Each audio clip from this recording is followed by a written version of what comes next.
Dito sa Family Feud.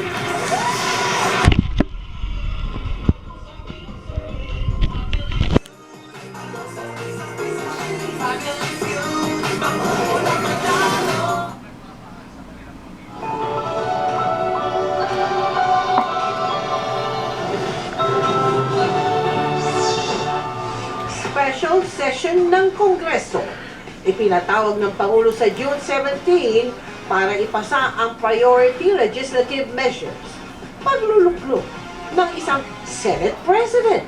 Pwede ring mangyari. Senador Joel Villanueva nangakong gagalo. We will be there. Pag-uwi ng mga Latina, yung maong Ateneo Blue Eagles player na si Rene Baterbonia sa kanyang hometown sa Agusan del Sur. Inabangan at sinalubong ng kanyang mga kababayan at tagahanga. Coach nilang si Tab Baldwin at team manager Epo Kimpo na kapwa no-show kanina matapos ipatawag ng PNP-CIDG nag-resign ayon sa pamunuan ng Ateneo de Manila University. Posibleng homicide o hazing, tinutumbok umano ng investigasyon ng pulisya sa pagkalunod ng dalawang student athlete.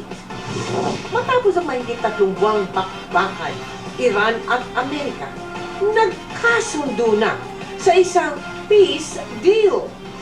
Idineklarang network ni Vice President Sara Duterte at Second Gentleman Manasseh Carpio sa kanyang Statement of Assets, Liabilities, and Net Worth o SALN, mas mataas ng mahigit 11% kumpara noong 2024. Sa Bacolod City, guro, binugbog na at pinainom pa ng muriatic acid.